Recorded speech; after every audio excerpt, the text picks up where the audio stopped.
Mm. Maksudnya itu apakah itu ya Markus gimana? Soalnya 16 kecil. ayat 9 Silakan. sampai 20 juga. Kurang jelas Pak Budi, kurang dengar sih. Markus 16 ayat 9 sampai 20 itu juga tidak ada. Iya, itu juga bukan firman Tuhan begitu ya kira-kira ya. Lalu 1 Yohanes 5 ayat 7. Iya, iya, iya. Berarti banyak, tanda kutip ya Pak Budi ya, banyak yang disisipkan ke dalam Bible ya. Dalam arti yang tadi itu betul ya, kira-kira ya.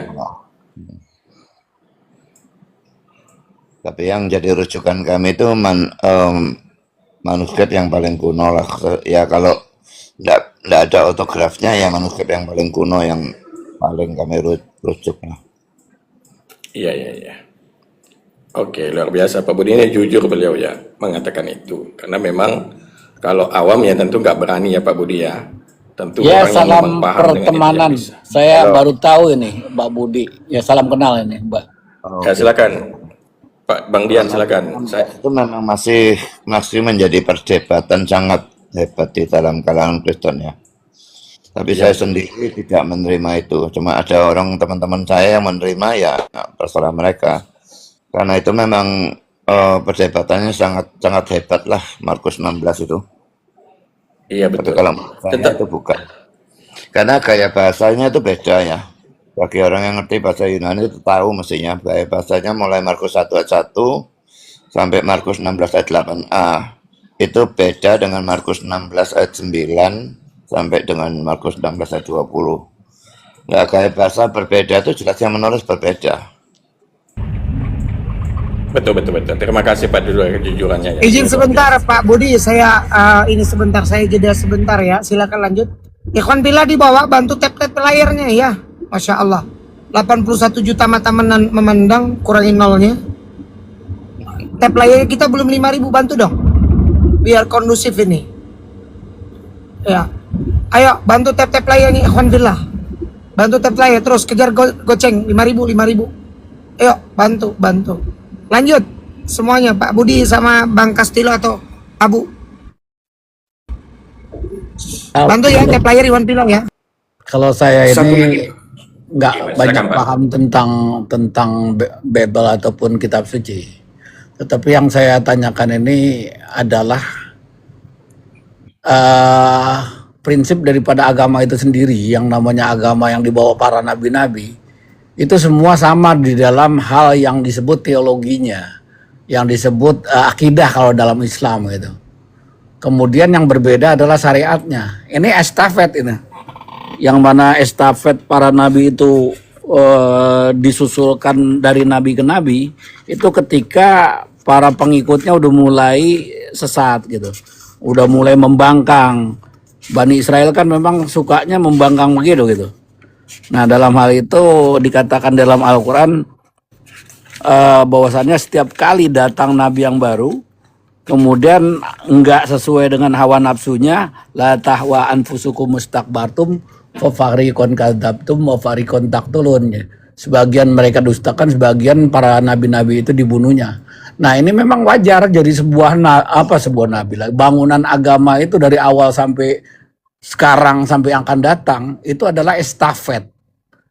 Jadi untuk menyempurnakan pola hidup dengan aturan-aturan yang spesifik, kemudian dikembangkan melihat daripada komunitas ataupun besarnya sebuah komunitas populasinya. Jadi aturan hidup itu di zaman Adam jelas sangat sedikit karena memang masalah kekeluargaan. Nah, udah mulai besar sekapalnya Nabi Nuh gitu. Nah, itu udah mulai ada aturan-aturan, nggak boleh menggambar, nggak boleh syirik dan sebagainya. Menyembah orang-orang soleh itu nggak boleh. Nah, kemudian berkembang lagi di zaman Nabi Ibrahim, ada Namrus, ada pembakaran patung-patung dan sebagainya. Itu mulai besar komunitasnya. Nah, saat ini Masya Allah, ini luar biasa manusia ini, berbagai-bagai macam manusia. Kita dihimpun, disuruh satu pemikiran gitu. Cuma saja memang kolonialisme ini yang merusak, bahwasannya dia punya aturan yang mana agama harus dimarginalkan. Nah, ini bertentangan dengan Islam. Nah, di Kristen itu bagaimana Pak Budi ini? Apakah ada aturan hidup bermasyarakat ataupun ya paling nggak perlu bernegara lah. Nanti kalau bernegara larinya kayak model zaman The Dark Ages abad ke-8. Jadi sampai ke masyarakat lah gitu, undang-undang bertetangga, aturannya, bernikah dan sebagainya. Bagaimana itu Pak Budi? Makasih. Ada. Seisi rumah adalah musuh. Udah Kristen kasih yang tanya ya? sama Bukan ahli Bible. Oh iya. Bukan Kang Chan itu, Pak Budi itu orang baik itu ya. Pak Budi baik ini, silakan dijawab Bang Budi. Ya kasihlah sesamamu seperti dirimu sendiri kan sudah termasuk itu kan. Pak Budi kalau itu sering saya dengar itu nilai gitu, nggak ada bangunan yang disebut konkretnya. Semua agama hampir sama itu, disuruh berbuat baik. Kalau dalam Islam ini rahmatan lil alamin. Nah itu, jadi konkretnya itu artinya gini, tata caranya, berhubungannya, bangunannya, misal kayak nikah, laki dan perempuan bertemu, itu nggak bisa langsung jadi gitu.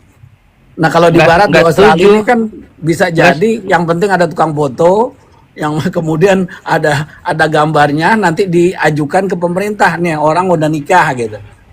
Nggak setuju, karena ajaran Yesus seisi rumah adalah musuhmu. Oh, Aku lain datang ya? bawa enggak. Iya. Oh, Aku ternyata datang bukan untuk serius, membawa Kang. damai. Itu Iya, iya, potong betul. ayat itu. Hah? Itu kamu Lanjut Pak Budi. baca semua ayatnya. Kalau dibaca lebih parah Pak Budi. Ayat 10:34. Coba dibaca. Jadi Yesus bilang, aku bukan datang membawa damai, tapi Tambah aku satu lagi. membawa pedang, 2, memisahkan anaknya dan itu sebagainya. 4, 3. Nah, jadi itu artinya kalau Lanjutkan dalam dulu. satu bangsa atau suatu suku atau suatu rumah tangga yang tadinya semuanya tidak Kristen, lalu Yesus ceritakan di sana, sebagian menerima, sebagian akan menolak, sehingga terjadi perpecahan di dalam rumah itu. Yes, itu. Nah, Itu lalu ajarannya. terjadi saling membenci dan sebagainya. Yes, Iya, itu. tapi Itu. ya, maksudnya Yesus datang itu kan bukan untuk perpecahannya, maksudnya Oke, ini. mempertobatkan semua kalau bisa, tetapi Loh, orang ini. mau. Loh, ini nih saya kasih kontras. Kalau dalam Islam, kalau misalnya ada salah seorang anggota keluarganya masuk Islam, dia tetap harus berbuat baik kepada ibunya, berbakti kepada ibunya. Hanya satu, kalau menyekutukan Allah nggak boleh. Tapi ya jalan yang Pak Budi tadi kok. Menurut ayat mana itu Islam kalau saudaranya nggak lain jadi baik? Diam dulu Kak. Iya, nanti satu dulu. Nah, tapi yang Pak Budi tadi konfirmasi, betul menurut Yesus, seisi rumah adalah musuhmu. Kalau bahkan tadi kalau dia tidak Kristen, maka memisahkan semuanya. Saya tidak tahu standar kita ya. Bagi saya itu adalah buruk karena bayangkan Anda dipisahkan dengan darah daging Anda gitu. Izin. Pernyataannya Anda tidak diizinkan sepertinya. Begitu. Kang Cang, Itu datang terima bagaimana? kasih Pak Budi. Framing ya, kita bacakan dulu ya boleh. Ayat Ya. di framing katanya berbohong lah kita katanya, padahal Pak Paulus Udah dikonfirmasi Pak Budi, betul. baca ya teman-teman ya biar dapat edukasi. Nih dari perikop Yesus membawa pemisahan, bagaimana mengikuti Yesus. Nah nomor 34, jangan kamu menyangka bahwa aku datang untuk membawa damai atas satu. bumi. Aku datang bukan untuk membawa damai. presentasi Islam enggak? Sabar, aduh. Sabar, tenangkan dulu burungnya, ditenangkan ya. Aku datang bukan untuk membawa damai, melainkan pedang. 2. Pedang ya. Terus Sebab aku datang untuk memisahkan orang dari ayahnya, 3. anak perempuannya dari ibunya, 4. menantu perempuan dari ibu mertuanya, dan 5. musuhmu orang ialah orang seisi rumahnya. Haleluya. 18. Tuh. Haleluya. Kan yang ingin disampaikan oleh Pak Budi itu adalah ini kalau orang masuk Kristen dan keluar Kristen. Maksudnya keluar Kristen lah gitu ya, berpisah. Ya justru di situ buruknya. Berarti ajaran kasih yang selama ini digenjarkan oleh gereja dibantah oleh Bible itu sendiri. Kalau kasih kok dipisahkan? Kasihan anak dengan bapaknya. Kan itu kan, memahami oh ini dipisahkan, ini kalau Kristen ini bukan Kristen. Loh, justru itu. Bahkan dalam hal keyakinan saja mereka saling bermusuhan dalam. Tolong dibaca Efesus 2 mulai ayat 11 dan seterusnya. Silakan Pak, saya dalam mobil lagi parkir. Di mana saya bantu ya. Ini kata Paulus ya, bukan kata Yesus ya. Efesus 2 ayat berapa? Efesus Ayat berapa, Pak? Efesus 2 ayat yang ke-11 dan sampai 8 sampai Jangan panjang-panjang lah Pak Budi. Sampai Wahyu 22. 18 lah. Sampai 18. Saya bacakan ya. Efesus 2 ayat 11 ya, betul? Ya. Oke. Dipersatukan di dalam Kristus. Ini perkataan Yesus atau perkataan Paulus, Pak? Paulus. Ya, betul. Di judulnya ini sudah dipersatukan dalam Kristus. Kalau tadi dipisahkan, nah sekarang dipersatukan. Jadi ada dua hal yang mesti sama-sama diperhitungkan, tidak bisa salah satu. Oke, saya bacakan ya.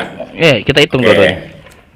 Karena itu ingatlah bahwa dahulu kamu sebagai orang-orang bukan Yahudi menurut daging, yang disebut orang-orang tak bersunat oleh mereka yang dinamakan dirinya sunat, yaitu sunat lahiriah yang dikerjakan oleh tangan manusia. Bahwa waktu itu kamu tanpa Kristus, tidak termasuk kewargaan negara Israel, dan tidak mendapat bagian dalam ketentuan-ketentuan yang dijanjikan, tanpa pengharapan dan tanpa Elohim di dalam dunia. Tetapi sekarang di dalam Kristus Yesus, kamu yang dahulu jauh sudah menjadi dekat oleh darah Kristus.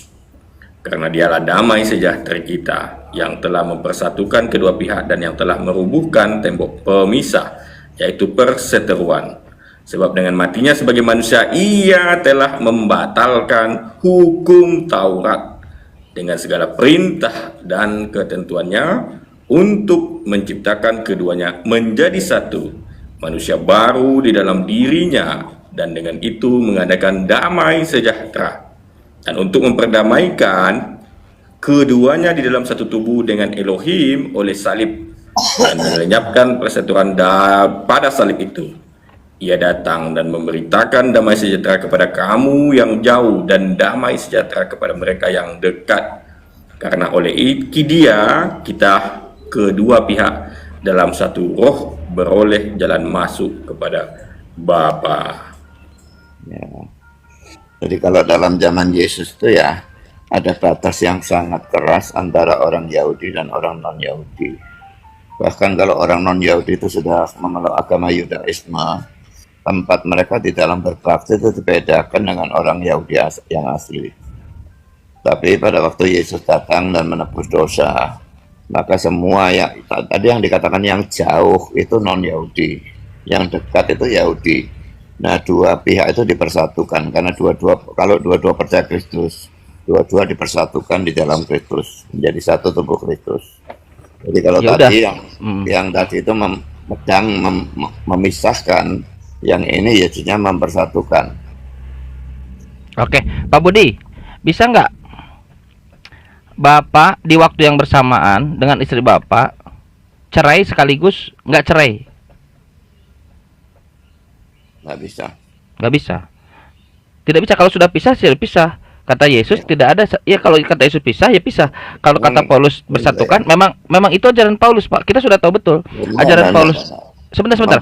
Sebentar lupa. Satu-satu dong. Kita ini kan sudah tahu betul, sudah paham betul ajaran Paulus ini, ajaran yang ingin menggabung ajaran yang ingin menggabungkan semuanya antara Yahudi dan non Yahudi.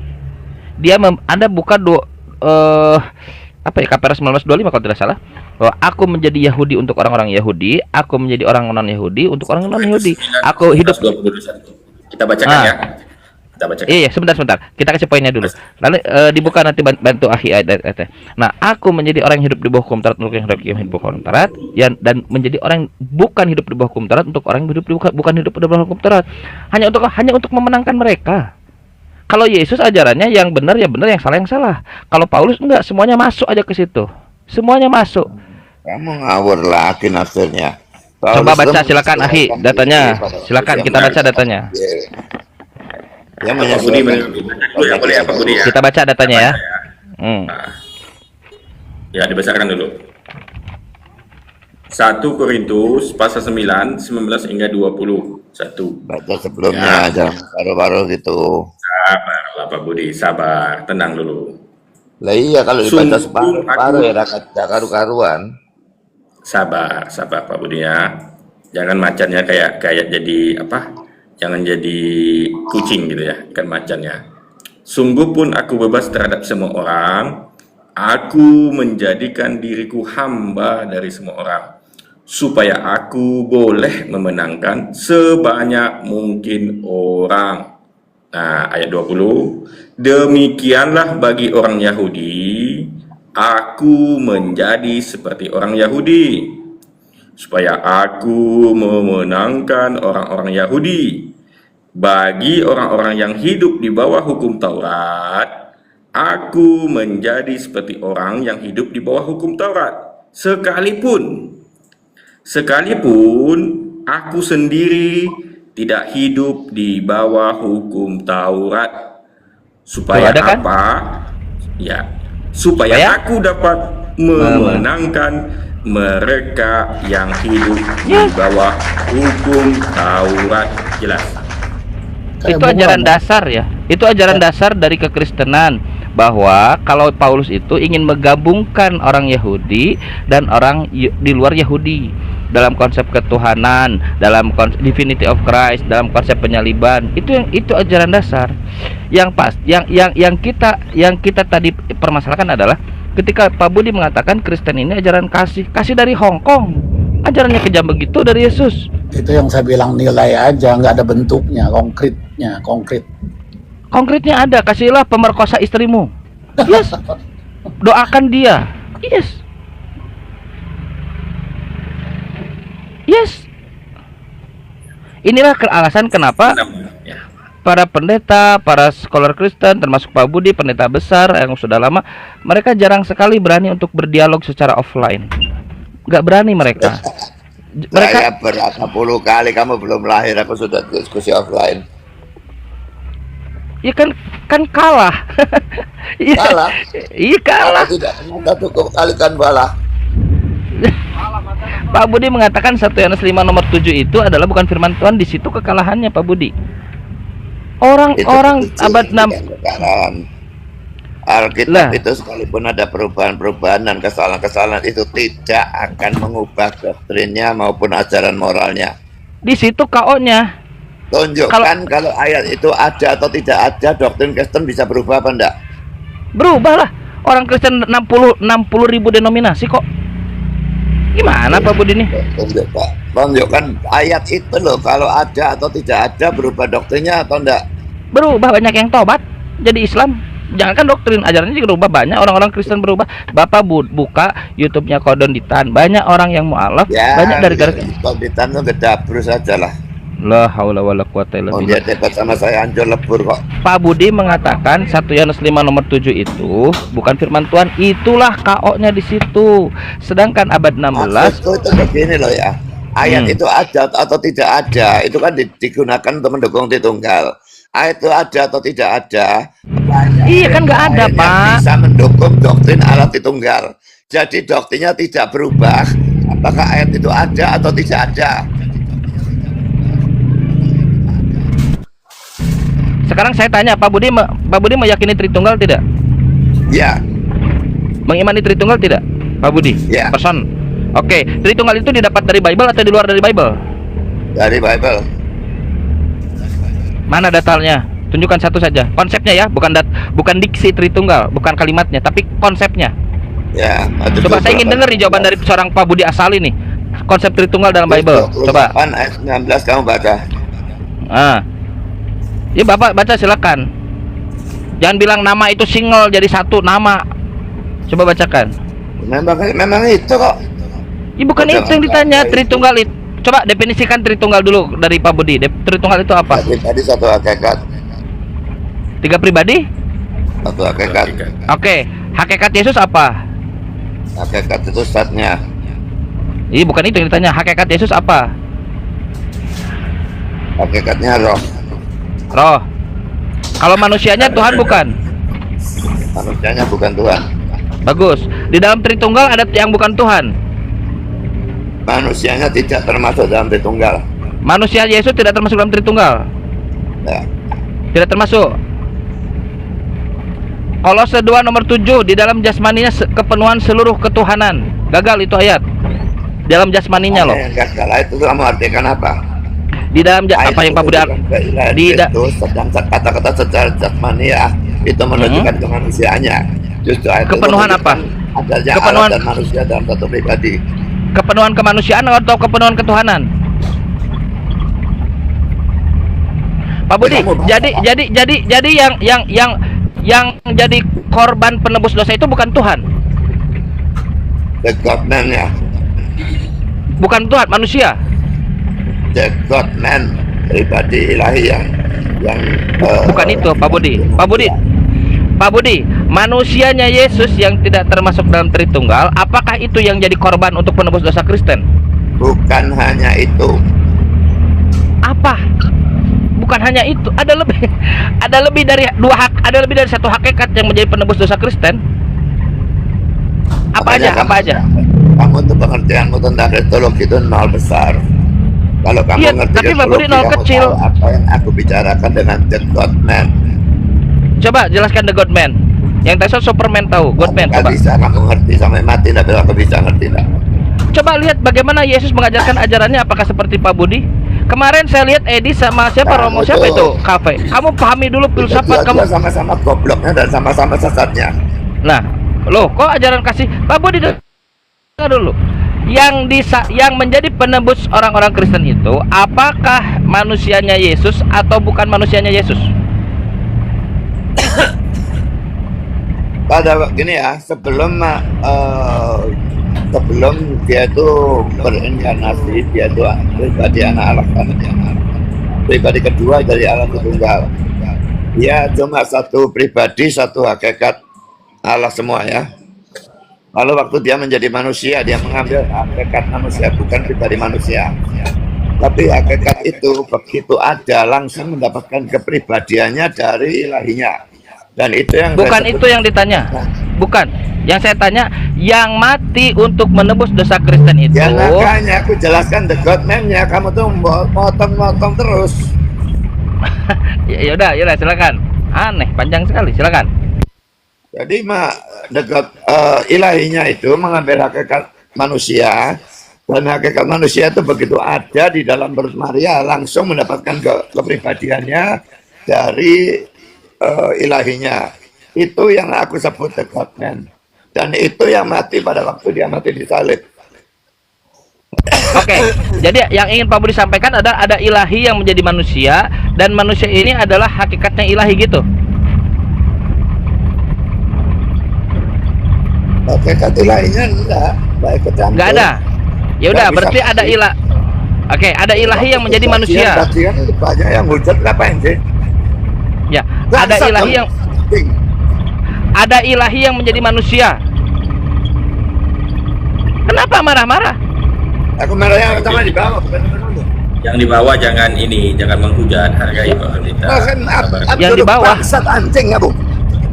Sabar Pak Izin Budi. semuanya, Di win aja. sebentar. Iwan Pila di bawah bantu Oh, tap-tap jangan, layar, tolong. nggak boleh menghujat. Nggak boleh menghujat ya, biarkan. Teman-teman nggak boleh biarkan. menghujat. Sambil kalian Ya, tap-tap jangan. layar Iwan Pila ya. Nggak boleh Bahwa menghujat. saya bisukan ya. Di dalam Islam kita Teman-teman nggak boleh. yang di bawah Ketika saya saya bisukan mengatakan ya. bahwa Tuhannya orang Kristen pakai kolor, bukan saya menghujat. Tapi memang ada. Jangan dibisukan aja. Ketika Tuhannya Kristen adalah manusia, karena kita memahaminya itu, bukan menghujat. Dan teman-teman Kristen ada waktu buat meluruskan itu semua. Ah, balik lagi ya. Kita fokus, kita dialog aja, kita dialog. Nah, kita dialog. Pak Budi. Ya. Yang ingin Pak Budi sampaikan God-man itu adalah ada ilahi yang menjadi manusia. Tok, sampai situ. Betul nggak? Menjadi itu kamu artikan apa? Menjadi itu kalau inkarnate itu artinya berubah dari satu kenyataan yang lain ke kenyataan yang lainnya. Nah, itu salah. Apa tuh? Menjadi itu dia ketambahan hakikat manusia. Tapi Oh, ilahinya ketambahan. tidak Oke. sama sekali. Oke, jadi ketambahan manusia. Kayak kemasukan lah. Oke, nggak apa-apa. Kita ini aja abstraksikan aja nggak apa-apa. Jadi Yesus ini adalah ilahi yang ketambahan manusia. Ya, Oke. Yang menjadi penebus dosa Kristen itu ilahinya atau tambahannya itu? God-man-nya, pribadinya, Tambahannya. Manusianya. bukan manusianya, bukan ilahinya, pribadinya. Pribadi Tuhan atau pribadi manusia? Pribadi ilahi. Jadi yang mati itu ilahi. Pribadinya. Bisa nggak pribadi ilahi mati? Hakikat ilahi itu tidak bisa mati. Karena itu dia mesti menjadi manusia supaya bisa mati. Pak Budi fokus, Pak Budi fokus. Yang mati ini pribadi ilahi atau pribadi manusia? Ya fokus. Yang mati ini pribadi ilahi atau pribadi manusia? Tidak ada pribadi manusia. Kalau dua pribadi itu namanya Nestorianisme dan sesat. Bagus. Jadi yang mati siapa? Pribadi ilahinya beserta dalam kemanusiaannya. Yang mati pribadi ilahinya. Pribadi ilahinya dalam kemanusiaannya, jangan dipotong. Pribadi ilahinya dalam manusianya. Dalam kemanusiaannya. Oke, pribadi ilahi yang dalam kemanusiaan ini Tuhan atau bukan Itu Tuhan? yang disebut the God-man itu. The God-man ini Tuhan atau bukan Tuhan? Bukan hakikat ilahi ya pokoknya ya. Apa yang Pak Budi omongkan nih? Ya, Nggak ada yang- makanya kamu aku sudah bilang kan. Tidak. Apa? Udah saya ambil definisinya, Bapak yang lari-lariin sendiri. Bapak ngalah sendiri ya? Sampai mati tidak bisa ngerti kristologi enggak. Loh, itu bukan kristologi, itu tolol namanya. Bapak, saya sudah pakai definisi Bapak. Malas ini. Pak, dengerin dulu Pak. Yang mati buat orang-orang Kristen itu Tuhannya atau manusianya? Atau Tuhan yang menjadi manusia? Aku sudah bilang the God-man. Jadi the God-man mati. Ya, Ah, kalau oke the God-man mati. Bisa the God-man mati. bisa. Oke. Di mana Yesus pernah mengajarkan dirinya adalah the God-man? Ya, tertulis secara eksplisit tapi dari Secara gabungan ayat. implisit. Kita emang kita emang kalau- inilah pesimistik ya. eksplisit. Nah, implisit. Yohanes 1:14 itu. Nggak ada Yesus di situ. Maksudnya kan firman itu adalah Allah. Oke, Ayat bagaimana? 14, firman itu menjadi manusia. Oke, di nomor Maka 13. itu tidak Oke. boleh diartikan berubah menjadi. Oke, ngerti. Nomor 13-nya di situ sebutkan orang-orang. Nah, bagaimana Pak Budi menyelesaikan masalah ini? Orang-orang yang diperanakan bukan dari Tidak ada urusannya dengan ayat 14-nya. tidak ada urusan dengan 14-nya. Ayat 13-nya itu berhubungan dengan ayat 12 yang orang yang menerima. Sebelum itu ayat 11 itu orang yang menolak. Coba coba dielaborasi 12. Kita buka dulu. 12, 13, 14. Bentar, saya multi dulu ininya. Di mana Kanjang? Saya bantu. Ya, Yohanes 1, 12, 13, 14. Ajaran Oh, 13. Helenis. Pak Budi tahu itu Helenistik filosofik, apa? Filosofi Helenistik. Bagaimana Pak Budi merespon itu? Aku cuma tahu itu firman Tuhan. Aku tidak peduli. No. Pak Budi tahu di NASB, New American Standard Bible, secara terang benderang di situ disebutkan bahwa itu adalah Hellenistic philosophy. Coba tunjukkan. Akhi bisa bantu nggak? Antum buka Bible Hub atau apa gitu ya, lalu tulis NASB, kasih komentarnya. Boleh. New American Yohanes Standard 1 Bible. ya. Yohanes 1 ya. Iya betul yang satu. Oh iya. Sambil iklan Saya dulu buat yang di dulu, bawah ya. Saya besarkan ya. Sebentar, Izin saya izin semua. besarkan. Sebentar, izin. Buat rekan-rekan yang di bawah, tolong dibantu kejarkan 10K dong. Dikit lagi dong yang muslim di bawah, ikhwan fillah. Dibantu dikuatkan komel hostnya. Tap-tap layar yang punya love orange boleh absen. Lanjut. Ayo, bantu ya. Gas. Ya betul.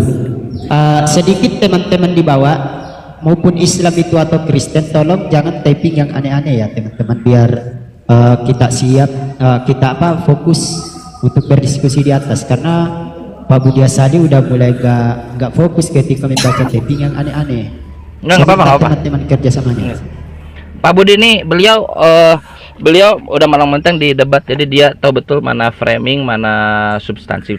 Pak siapa Bovi, mungkin di Google itu dicari gini, kalau mau ke Bible Hub boleh John 11 terus keywordnya itu berarti Hellenistic Philosophy, NASB, New American Standard Bible. Bisa langsung ketemu situ. Cuman agak heran juga sekelas Pak Budi yang tadi gembar-gembor dia mengajukan yang paling tua gitu ya. Kalau dia lebih tidak teratur artinya dia terima. Tadi kan dia tidak tahu kalau John 11 itu Hellenistic Philosophy, kan aneh sekali. Tapi nggak apa-apa, kita kasih ilmunya. Ada akhi? Ada akhi? Saya gimana caranya ini ya? Cuma nggak kelihatan. Jadi kita buat satu layar ya teman-teman. Kang Chan, boleh kita buat satu layar? Iya, buat satu. Iya, itu udah. Ada? Itu mute-nya dibuka akhi. Bofa. Dibuka mute-nya. Sorry, ada banyak komentari yang mana? Ada banyak. Bukan itu. Ke atas dulu, coba ke atas. Ke atas, ambil paralel.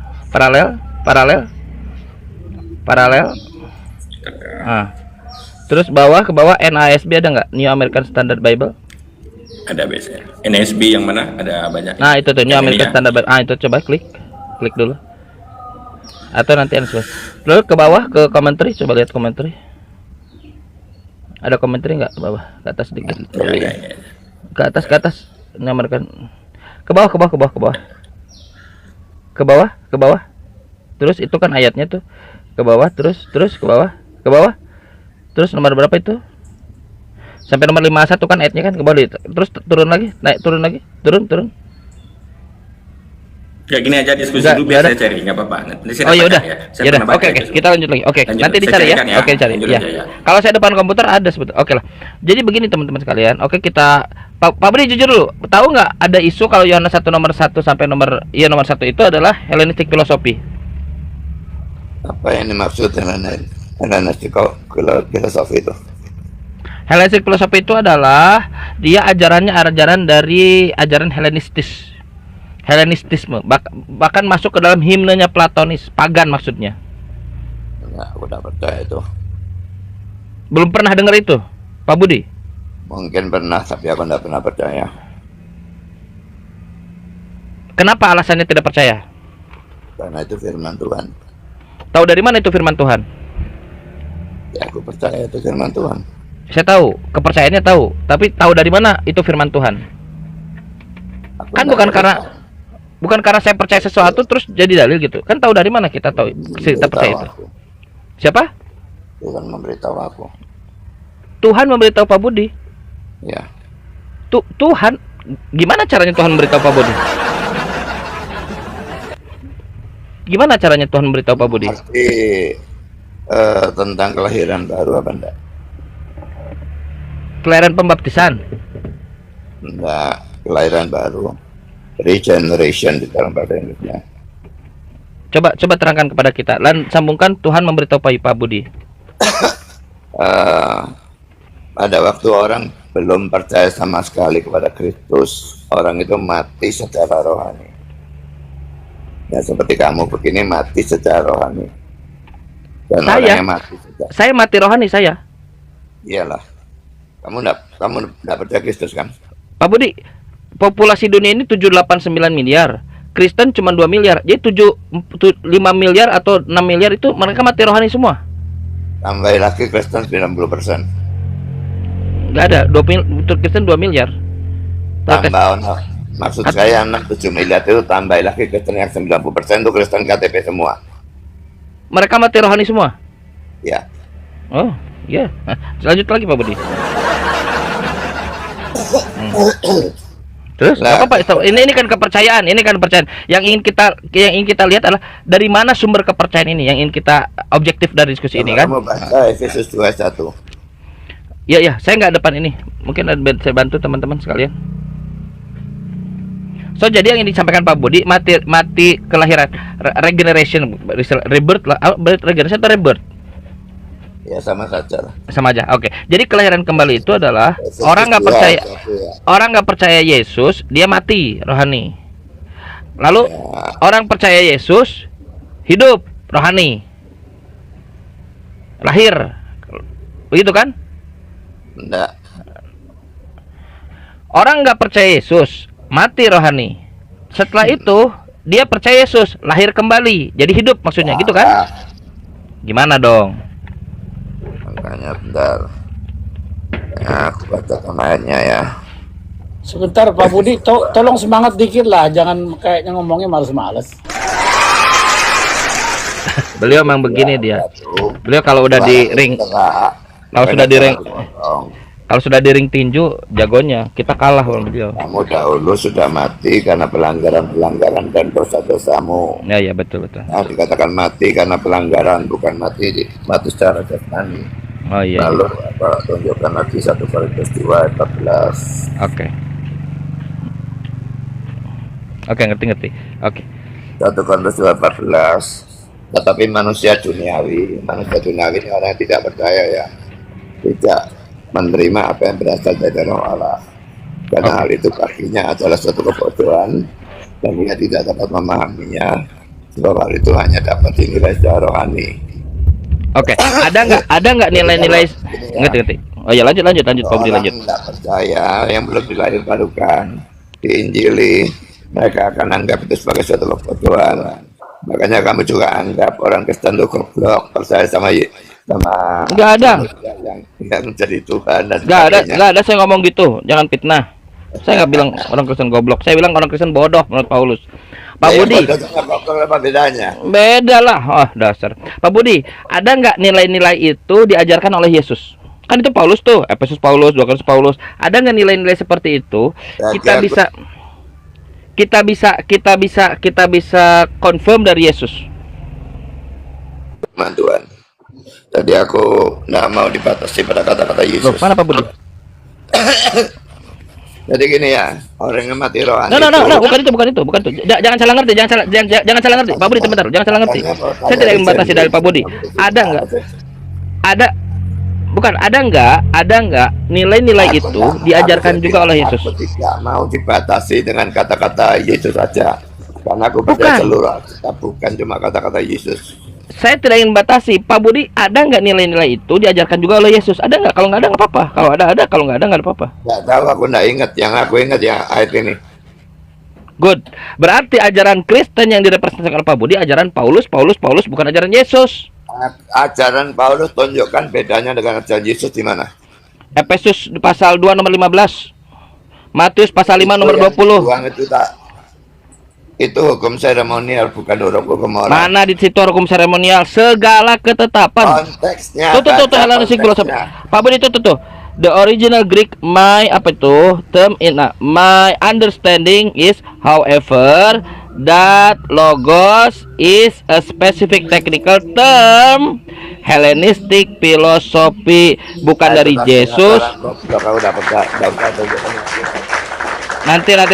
Nanti saya japri sekaligus dengan artikelnya supaya Pak Budi memberikan dapat pemahaman lebih, tidak hanya langsung dari satu referensi. Balik lagi, Pak Budi, kata Yesus, selama langit dan bumi belum lenyap, tidak ada satu titik pun yang ditiadakan. Sebentar, saya lihat itu keluar. Masih ada lagi. Itu moral. Bentar dulu, Pak Budi kenapa menambahkan? Pak Budi ini kena malapetaka dia. Kata Wahyu 22, jika kamu menambahkan sesuatu yang tidak ada dalam buku ini, kamu kena malapetaka. Nanti kudisan gimana kalau kudisan kurap? Loh, baca Wahyu 22. Tapi kata Paulus, Pak Budi, Efesus 2 nomor 15, dengan matinya Kristus sebagai manusia telah membatalkan segala. Nggak ada seremonial di situ. Kenapa Pak Budi menambahkan sesuatu yang tidak ada? Aku tanya sama kamu ya. Jawab pertanyaanku ya.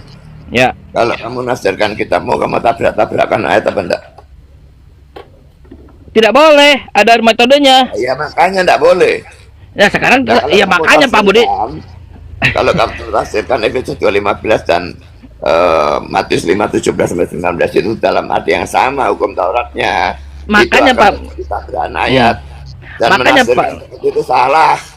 Makanya Pak Budi diberi waktu untuk menjelaskan kepada kita di mana di situ ada seremonial, di mana di Matius 5 itu ada moral, di mana?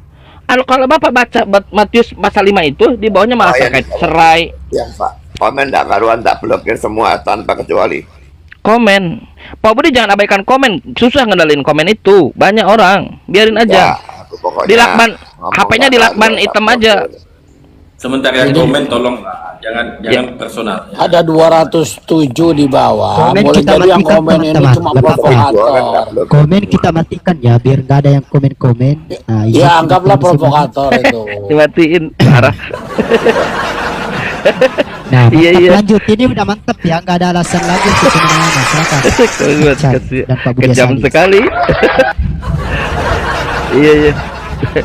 Iya, Pak Budi diberi waktu sekarang untuk menunjukkan di mana moralnya, di mana seremoninya. Kalau Pak Budi baca Matius pasal 5 itu kan di bawahnya seremoni semua tuh, terkait cerai, terkait kasihlah musuhmu, kau pipi tampar pipi kanan pipi kiri, kasih pipi kiri kan. Terus apalagi tuh terkait dengan kawin. Kok seremonial gimana? Matius 5 itu sistem moral. Nah, makanya saya loh. Coba definisikan dulu seremonial itu apa? Yang maksud seremonial itu. Seremonial itu yang sifat upacara. Seperti Pernikahan, sunat, pernikahan pasca, perkawinan termasuk tidak? perkawinan perceraian. enggak, itu moral itu. Jadi seremonial itu apa? Sunat. Seremonial yang bersifat hukum upacara, misalnya berdosa sembelih binatang. Sembelih Sunat, binatang, oke. pasca, najis, Oke. tahir, larangan makan. Apa? Larangan Makanan. makan. Larangan makan. Oke. Nah, itu cuma dihapuskan sejak kematian Kristus. Oke. Perkawinan bukan? Enggak, itu moral. Pemberian jubah, kalau kamu punya jubah diberikan jubahnya bukan? Moral itu. Moral. Oke. Jadi terbatas pada 3 aspek aja seremonial itu. Sunat, makanan haram, sama apa tadi satu lagi? Najis, tahir. Mentahirkan. Lalu Oke. Imam, bait Allah, hari raya Yahudi, banyak moral itu, seremonial Oke. itu banyak. Oke. Itu Itu aja. semua Oke. dihapuskan. Oke. Jadi yang dimaksud dengan Paulus segala itu bukan segala.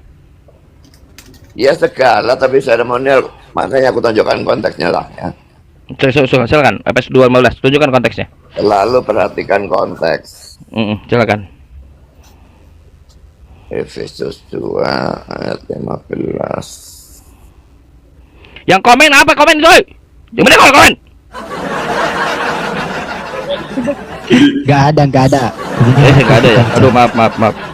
Saya Oh, baca iya, iya. apa barusan? Iya. Jadi ayat 11-nya dari Efesus 2 itu bicara tentang sunat. Sunat itu seremonial.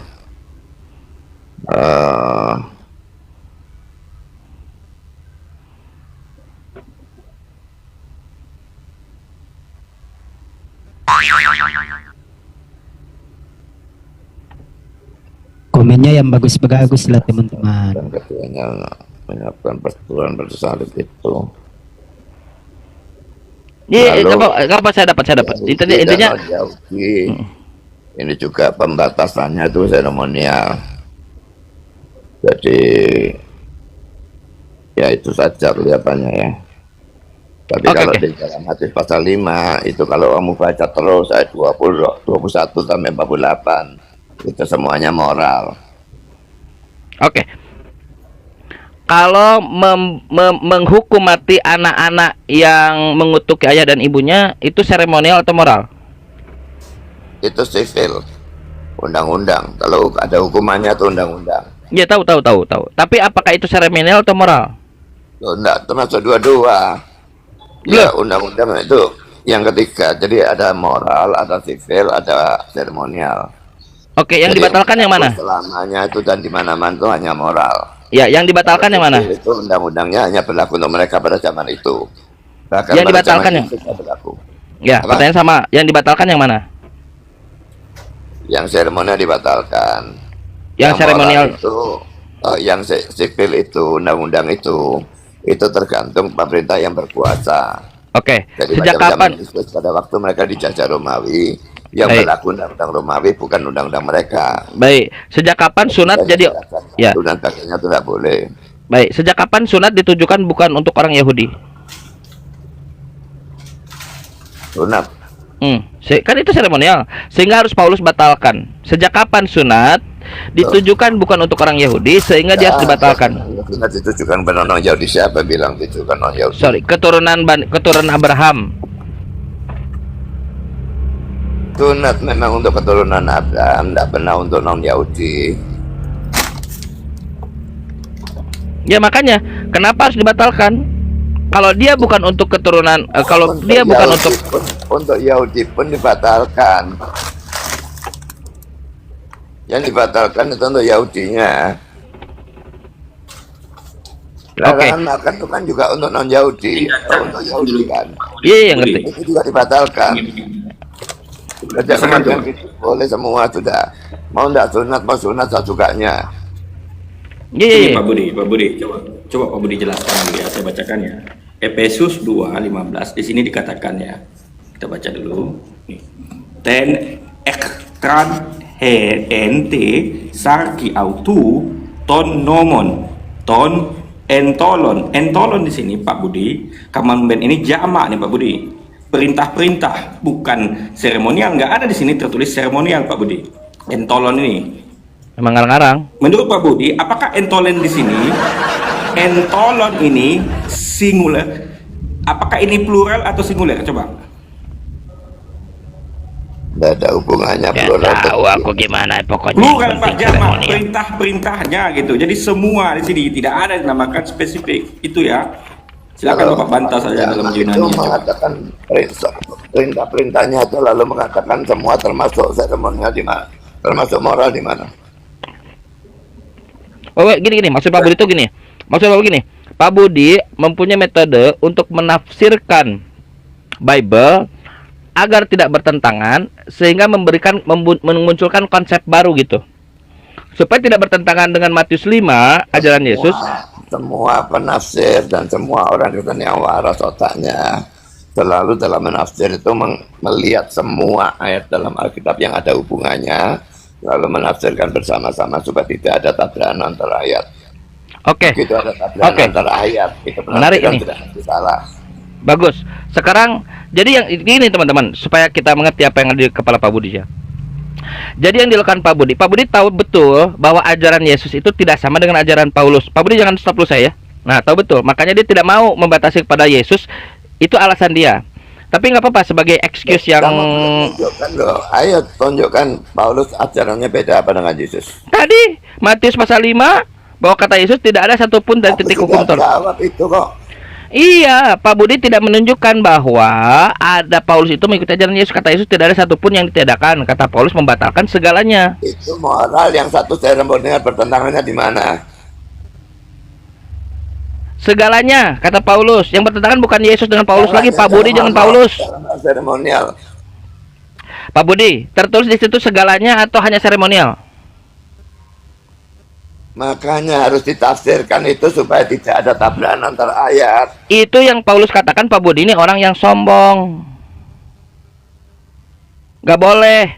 Coba akhi, coba Boy dibantu 1 Korintus 4 nomor 6 nomor 10 ya. Coba lihat 1 Korintus 4 nomor 6 nomor 10. 1 Korintus 4 nomor 6. Kita lihat ajaran Paulus ya.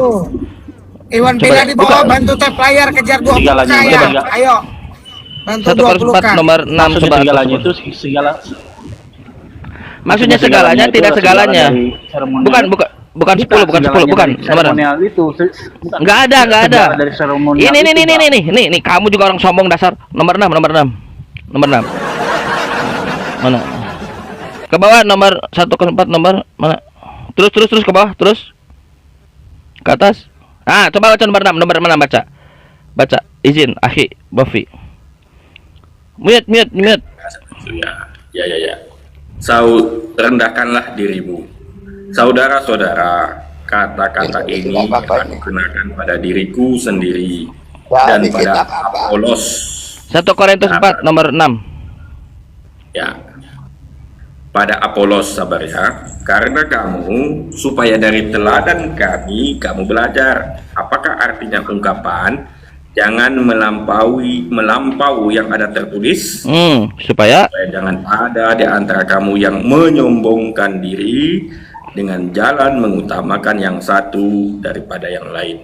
itu yang Pak Budi lakukan dan saudara Popey. Bapak menambahkan yang tidak tertulis di situ. Kenapa? Karena Bapak sedang menyombongkan ajaran Bapak. Itu aja Lihat Paulus. konteksnya dong, lihat konteksnya dong. Itu saya Dari lihat ayat itu, konteksnya. konteksnya. Enggak dari ayat yang tadi dong.